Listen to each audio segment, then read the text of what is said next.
Кутмангүл мен катталуучуларым, бүгүн мен сиздерге солодка корень же кызыл мыя тамыры жөнүндө айтып берейин. Бул тамыр өзгөчө дем алуу органдарындагы ооруларга, бронхиалдык астма, бронхит, суук тийгенде дем алуу органдарын жумшартып, какырык чыгарат.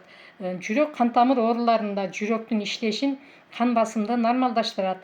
Ичек карын ооруларында боорду тазалап, ашказандагы жана 12 ичегидеги жараларды, андан сырткары ашказандагы кычкылдуулукту нормалдаштырат. Иммунитет көтөрүп, башка ооруларга каршы жөндөмдү арттырат.